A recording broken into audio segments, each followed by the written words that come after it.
Hello guys. आज का जो टॉपिक है वो थोड़ा डिफरेंट है बेटा। आज मैं पढ़ाऊंगा नहीं।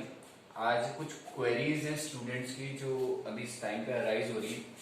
नया सेशन स्टार्ट हो रहा है बेटा, तो सबको देखना है कि भाई 12th का कोचिंग का जाना है। कोचिंग के अंदर बेटा अगर अपन देखें तो अकाउंट्स का कोचिंग का जाना है, इको का कोचिंग का जाना है, बिजनेस का कोचिंग का जाना है।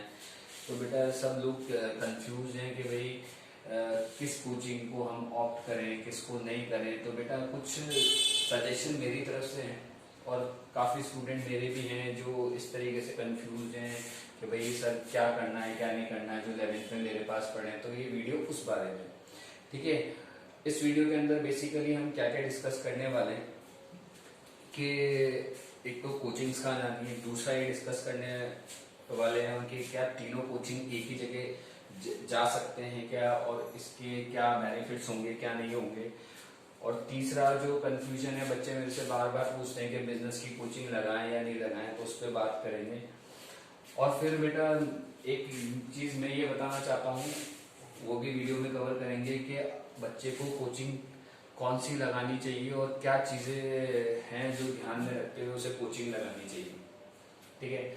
तो बात करते हैं कि भाई सबसे पहले तो कि कोचिंग की जरूरत कब पड़ती है। तो बेटा कोचिंग की जरूरत जब पड़ती है जब कोई सब्जेक्ट टफ होता है ना, उसके अंदर टेक्निकलिटी बहुत ज्यादा होती है, ठीक है, सिलेबस बहुत ज्यादा होता है, तो हमको उस सब्जेक्ट की कोचिंग जानी चाहिए। तो अगर बेटा बात करें कि अकाउंट्स, इको और बिजनेस स्टडीज में सबसे टफ कौन सा सब्जेक्ट है, तो बेटा अकाउंट्स फर्स्ट नंबर पे आता है, सेकंड नंबर पे इको आता है और तीसरे नंबर पे बिजनेस स्टडीज आता है। तो बेटा अगर आपको कोचिंग लगानी है तो सबसे पहला जो प्रेफरेंस बनता है वो बनता है कि आप कोचिंग अकाउंट्स की लगाएं, ठीक है।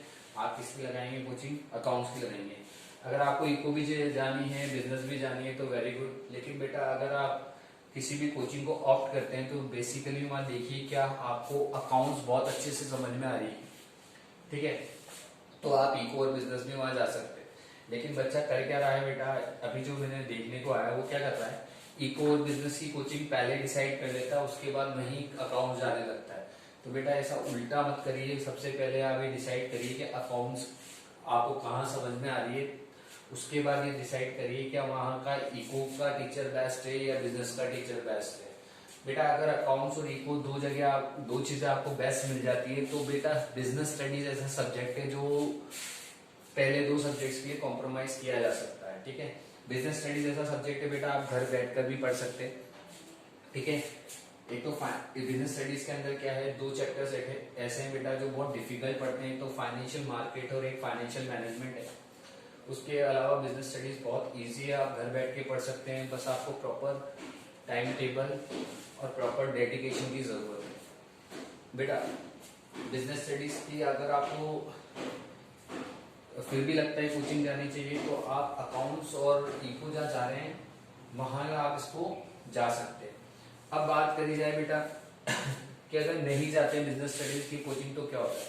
बेटा तो 90% स्टूडेंट क्या करते हैं, वो सोचते हैं कि घर में पढ़ लेंगे, लेकिन ना ही कभी वो बिजनेस स्टडीज के वक्त निकाल पाते हैं और ना ही रेगुलर उस बिजनेस स्टडीज को पढ़ पाते हैं। फिर लास्ट में जाके क्या होता है, उनको अल्टीमेटली बिजनेस स्टडीज की कोचिंग लगानी पड़ती है। तो मैं कहता हूँ कि जब बाद में लगानी है तो पहले ही लगा लो, ठीक है।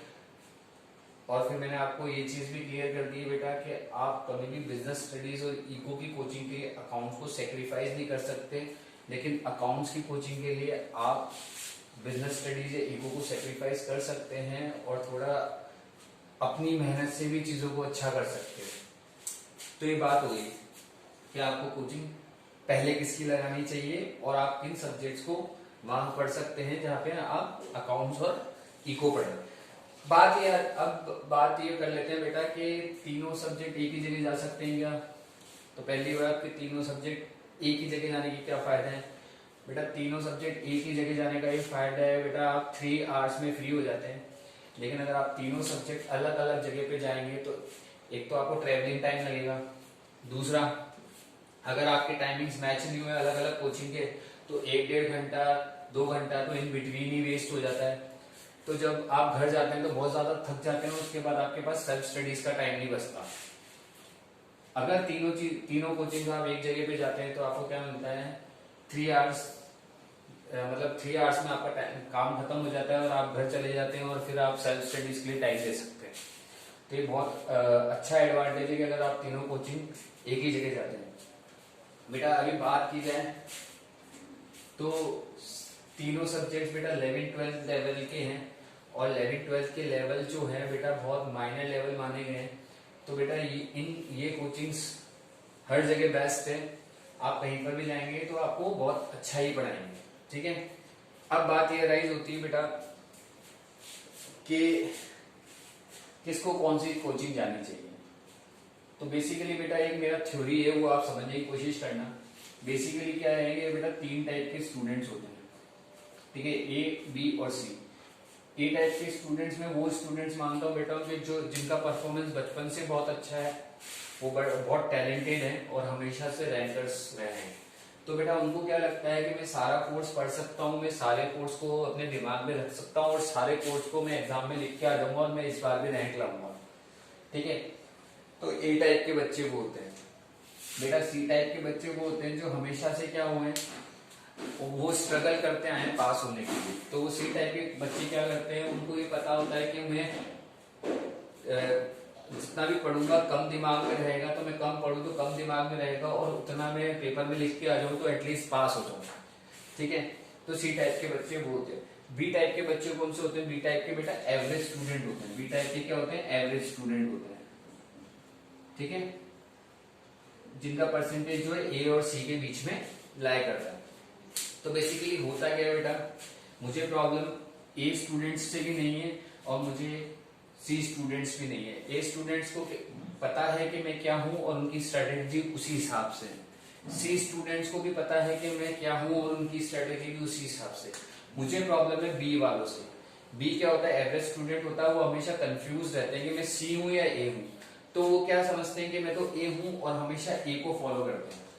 क्या समझते हैं वो? कि मैं तो ए हूं और हमेशा ए को फॉलो करते हैं, ठीक है। अब ए को फॉलो करने से इनके लिए क्या डिसएडवांटेज हो जाता है? ये समझते हैं कि भाई मेरे पास क्या है, मैं सारा का सारा पढ़ सकता हूँ, मैं सारा का सारा दिमाग में रख सकता हूँ और मैं सारा का सारा पेपर में लिख के आ सकता हूँ। और इस वजह से क्या होता है, ये सिलेबस पूरा का पूरा पढ़ने की कोशिश करते हैं, उनके दिमाग में क्या हो जाता है, खिचड़ी बन जाता है और ये पेपर में उतना नहीं लिख पाते जितना ए लिख पाते, ठीक है।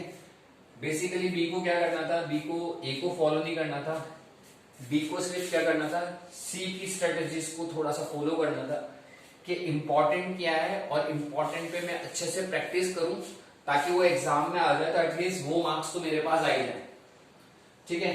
तो बेसिकली ए की स्ट्रेटेजी बी को नहीं फॉलो करनी चाहिए, बी को सी की स्ट्रेटेजी फॉलो करनी चाहिए। तो बी को क्या होंगे, आउटस्टैंडिंग एडवांटेजेस देखने को मिलेंगे कि उसका जो परसेंटेज है वो इंक्रीज हुआ है। लेकिन अभी प्रोबेबली क्या करते हैं, बी हमेशा ए को फॉलो करते हैं। स्टडीज पैटर्न को, टाइम टेबल बनाने को, कोचिंग जाने को हमेशा बी क्या कर रहा है, ए को फॉलो कर रहा है, वो कभी भी सी की स्ट्रेटेजी नहीं देता है। अगर मेरा ओपिनियन चाहिए तो मेरा ओपिनियन यही है कि बेटा हर स्टूडेंट अलग होता है, उसे अपने हिसाब से सोचना चाहिए, उसको अपना एनालिसिस करना चाहिए, अपनी स्किल्स को देखना चाहिए, अपनी कैपेबिलिटीज को देखना चाहिए, वो अभी तक जो 10th लेवल तक जो परफॉर्म करते आया है उसको देखना चाहिए और उस हिसाब से अपना शेड्यूल बनाना चाहिए, टाइम टेबल बनाना चाहिए, कोचिंग डिसाइड करनी चाहिए, बजाय इसके कि वो हमेशा ए को फॉलो करता रहे, ठीक है। तो बेटा यही था सब कुछ आज के वीडियो के लिए। आप देखिए आप कहाँ लाया करते हो, उस हिसाब से स्ट्रेटेजी बनाइए। मैं बार बार कहता हूँ कि एवरेज स्टूडेंट इंप्रूव कर सकते हैं, बस वो ए को देखना बंद कर दें, ठीक है। वो अपने को एनालिसिस करें और अपनी स्ट्रैटेजी बनाएं, अपना टाइम टेबल बनाएं और अच्छा स्कोर करें। क्या होता है कि बेटा देखो, हमको क्या होता है, बचपन से सिखाया जाता है कि दूसरों की देखा देखी नहीं करनी, लेकिन एक्चुअली हम करते क्या है, हम करते दूसरों की देखा देखी है, ठीक है। इस वजह से क्या होता है, जितना रिजल्ट हम चाहते हैं और ला सकते हैं वो नहीं ला पाते। हम हमेशा क्या करते हैं, दूसरों को देखकर ही हमारे डिसीजंस लेते हैं जो कि हमारे लिए पर्टिकुलरली क्या होते हैं, रॉन्ग होते हैं। तो हमें दूसरों को देखकर ही खुद को देख के खुद के डिसीजंस लेने हैं जो आपके लिए बहुत अच्छे होंगे और आपको आगे जाके रिजल्ट्स बहुत अच्छा देंगे, ठीक है। आज तक के लिए इतना ही। Thank you very much, goodbye, God bless you.